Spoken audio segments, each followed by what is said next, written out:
ہمارے اس شہر میں کوئی چھوٹا سا حاکم آ جائے، وزیر اعلیٰ کی بات کرتا ہوں، ہب شہر کا دورہ کر لے، اس کے ہب شہر کے وزٹ کرنے کے بعد ملک کی خزانے کا کتنا خرچہ ہوگا اندازہ ہے؟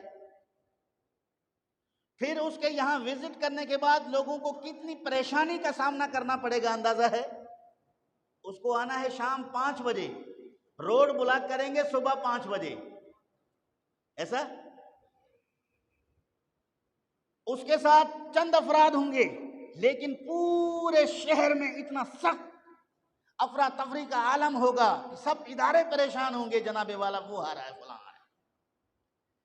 جب ہم دوسری طرف اسلام کے جانشین لوگوں کو دیکھتے ہیں جنہوں نے اسلام کی خدمت کی، کئی ہزار مربع میلوں پر جن کے نام کے ڈنکے بجتے رہے، نہ کوئی ذرائع وسائل تھے، نہ کوئی تیز رفتار سواریاں تھیں، نہ کوئی فضائی سفر تھا، اپنے جانوروں پر سفر کر کے کئی میلوں کا فاصلہ طے کر کے وہاں کے لوگوں کی خیر خواہی کرتے، ان کے معاملات دیکھتے۔ میرے ہاتھ میں یہ کتاب موجود ہے، الترغیب والترہیب من الحدیث الشریف، امام ذہبی رحمۃ اللہ علیہ کی۔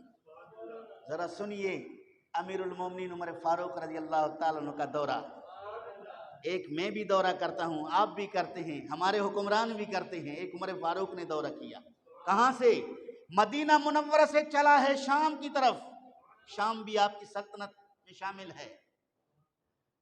فرماتے ہیں ان طارق قال خرج عمر رضی اللہ تعالیٰ عنہ الی الشام، حضرت طارق سے روایت، کہتے ہیں کہ حضرت عمر فاروق رضی اللہ تعالیٰ عنہ شام کی طرف نکلے، ومعنا ابو عبیدہ، ہمارے ساتھ حضرت ابو عبیدہ بھی تھے۔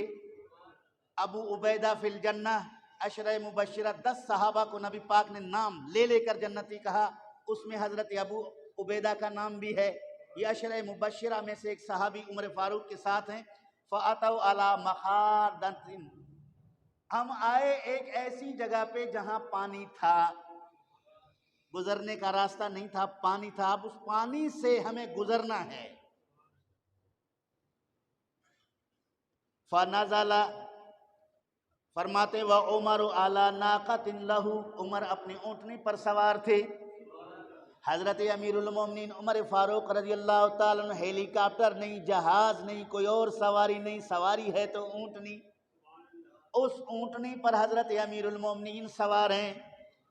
یہ فرماتے ہیں فَنَزَلَ، پانی کو دیکھ کر حضرت عمر فاروق اونٹنی سے نیچے اتر آئے، وَخَلَعَ خُفَّيْهِ، اپنے موزے اتارے، اونٹنی سے نیچے اتر کر موزے اتارے، فَوَضَعَهُمَا عَلَىٰ عَاتِقِهِ، حضرت عمر فاروق رضی اللہ تعالیٰ عنہ نے اپنے دونوں موزے اپنے کاندھے پہ یوں رکھ دیا۔ امیر المومنین ہے، خادم بھی نہیں، غلام بھی نہیں، ملازم بھی نہیں، کوئی ہٹو بچو کے نعرے لگانے والے بھی نہیں۔ حضرت طارق ہیں، اس کے ساتھ ابو عبیدہ ہیں اور حضرت عمر فاروق ہیں۔ فرماتے ہیں کہ اس نے جب اپنے موزے اپنے کاندھے پہ رکھ دیے، ذرا تصور کیجئے گا اس نقشے کا، موزے اپنے کاندھے پہ رکھ دیے، وَأَخَذَ بِزِمَامِ نَاقَتِهِ، آپ اپنے اونٹنی کے نقیل کو پکڑ کے جا رہے ہیں۔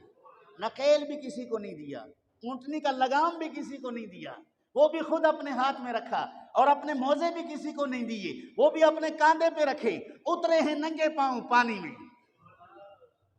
وہ عمر جس کے اعداء ہیں شیدا شکر، وہ عمر جس کے اعداء پہ شیدا شکر، اس لیے اعلیٰ حضرت نے کہا وہ عمر وہ ہے جس کے دشمنوں پہ آگ جہنم کا وہ عاشق ہے۔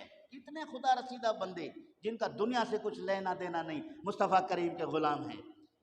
فقال ابو عبیدہ، ابو عبیدہ نے کہا، دیکھا امیر المومنین کی یہ حالت کہ آپ نے موزے بھی کاندھے پہ رکھ دیے، اونٹنی سے بھی اترے، پانی میں بھی اتر رہے ہیں، جبکہ آپ اونٹنی سے نہ اترتے، خلیفہ ہے نا، ان دو میں سے کسی کو کہتے کہ اس کا نقیل پکڑ کے پانی سے اس کو گزارو، یہ کام ہو سکتا تھا، لیکن آپ نے اپنی جانور کو بھی تکلیف دینا پسند نہیں کیا کہ جانور پانی میں اترے اور میں اس کے اوپر سوار ہوں۔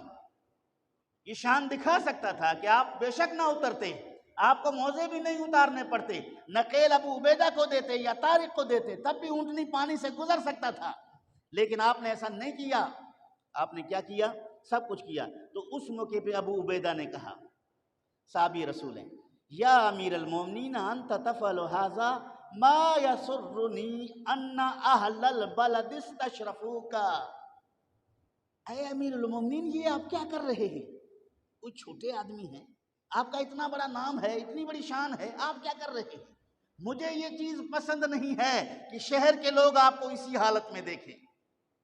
صحابی رسول نے، دوسرے نے، ابو عبیدہ نے کہا کہ امیر المومنین، آپ نے جو عاجزی انکساری کیا ہے یہ مجھے پسند نہیں ہے، کیونکہ شہر والے اس طرح آپ کو دیکھیں گے، یہ اچھا نہیں ہے۔ آپ ہمارا امیر ہیں، اتنے مربع میلوں کے آپ حاکم ہیں، اور آپ اگر اس طرح جائیں گے تو پھر یہاں شامی لوگ آپ کو دیکھیں گے، کئی باتیں بنیں گی۔ اللہ، یہ ہوتا وقت کا۔ ہمارے دور کا کوئی حاکم تو کہتا صحیح کہہ رہے ہو، فوراً میرے جوتے لے کر آؤ، فوراً فلاں کو لے کر آؤ، گاڑی لے کر آؤ، نعرے لگاؤ، جھنڈے اٹھاؤ، تاکہ میری عزت میں فرق نہ آئے، یہ لوگ تو مجھے عزت کی نگاہ سے نہیں دیکھیں گے۔ وہاں حضرت عمر فاروق نے جو ابو عبیدہ کو جواب دیا ہے وہ سنہری کلمات کے ساتھ لکھنے کے لائق ہے۔ فرمایا اللہ فقال اوہ ولو یقل ذا غیرک ابا عبیدہ جعلتہ نکالا لامت محمد۔ ابو عبیدہ، آپ مجھے یہ کہہ رہے ہیں، آپ کہہ رہے ہیں اگر آپ کی جگہ کوئی اور ہوتا، آپ نے جرت کی ہے اس لیے کہ آپ بڑی شان رکھتے ہیں۔ نبی پاک نے کہا ابو عبیدہ فی الجنہ، ابو عبیدہ جنتی ہے، عشرہ مبشرہ میں سے اعلیٰ شخصیت ہیں۔ اگر آپ کی جگہ کوئی اور ہوتا، کیا ہوتا؟ فرمایا جعلتہ نکالا لامت محمد، میں اس کو نبی پاک کی امت کے لیے عبرت کا نشان بناتا کہ وہ مجھے تکبر اور غرور کا درس دے رہا ہے، اور لوگوں کے متعلق مجھے کہہ رہا ہے کہ لوگ جناب والا عمر فاروق اس حالت میں دیکھیں گے، وہ پسند نہیں کر رہے ہو۔ اس کے بعد ایک اور جملہ بولا، فرمایا انا کنا اذل قوم۔ ابو عبیدہ جانتے ہو، ہم تو بالکل ذلیل ترین قوم تھے، بتوں کو پوجنے والے، ظلم کرنے والے، شراب پینے والے، زیادتی کرنے والے، ہر طرح کے ہمیں جہالت کے دور، ہمارے دور کو جہالت کا دور کہا جاتا تھا۔ فَأَعَزَّنَا اللَّهُ بِالْإِسْلَامِ، اللہ نے اسلام کے ذریعے ہمیں عزت دی، اللہ نے اسلام کے ذریعے ہمیں عزت دی۔ ہماری اپنی حقیقت یہ ہے کہ کچھ بھی نہیں، ہم تو ایک جہالت کے معاملات میں مبتلا تھے۔ رسول کریم کو اللہ نے مبعوث فرمایا، جس نے ہماری آنکھیں کھولی، ہم حیوان تھے، جس نے ہمیں انسان بنایا، ہم انتہائی گرے ہوئے لوگ تھے، انہوں نے ہمیں اوپر اعلیٰ مقام پہ پہنچایا۔ آج اتنے ہزار میلوں کا میں حاکم ہوں، خلیفہ ہوں، لوگ میری تعظیم کے لیے کھڑے ہوتے ہیں، میری اطاعت کرتے ہیں، یہ سب اسلام کی بدولت ہے۔ اس کے بعد فرمایا فَمَهْمَا نَطْلُبُ الْعِزَّ بِغَيْرِ مَا أَعَزَّنَا اللَّهُ بِهِ أَذَلَّنَا اللَّهُ۔ اے ابو عبیدہ، اگر اسلام کے علاوہ کسی اور جگہ عزت کو تلاش کرو گے تو اللہ ہمیں ذلیل کر دے گا۔ عزت کس میں ہے؟ اسلام میں۔ عزت کس میں ہے؟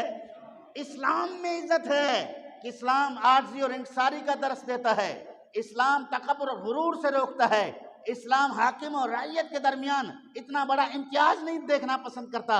تو اسلام کا قانون یہ ہے کہ میں امیر ہوں مسلمانوں کی خدمت کرنے کے لیے، مصطفیٰ کریم کا جانشین ہوں، نہ کہ اپنی شان و شوکت اور روب دبدبہ دکھانے کے لیے، نہ کہ اپنے لیے پروٹوکول بنانے کے لیے۔ اگر چاہتے تو مدینہ منورہ سے سینکڑوں صحابہ کو عمر فاروق ساتھ لے سکتے تھے، اگر چاہتے تو ہزاروں صحابہ کو گھوڑوں پر سوار کر کے شام کی طرف اپنے ساتھ قافلے کی صورت میں لے آ سکتے تھے، لیکن آپ اس پروٹوکول کے قائل نہ تھے۔ اس وجہ سے اس کے نام سے عیسائی بھی کانپتے تھے، یہودی بھی کانپتے تھے، سب کے سامنے دست سوال دراز نہیں کرنے والے تھے، سب ڈرتے تھے۔ آج ہماری حالت یہ ہے، ہم یہودیوں اور عیسائیوں سے ڈر رہے ہیں۔ یہودی عیسائی تو درکنار، ہم ایک ہندو بت پرست سے گھبرائے ہوئے ہیں، پڑوسی ملک سے بھی پریشان ہیں، کہیں ایسا نہ ہو کہ یہ حملہ آور نہ ہو جائیں، کہیں ہم سے تجارت کا معاملہ ترک نہ کر دیں، کہیں یہ ہمیں پریشان نہ کر دیں۔ وہ بھی لال آنکھیں دکھا رہے ہیں کیونکہ ہماری غیرت انہوں نے ناپ لی۔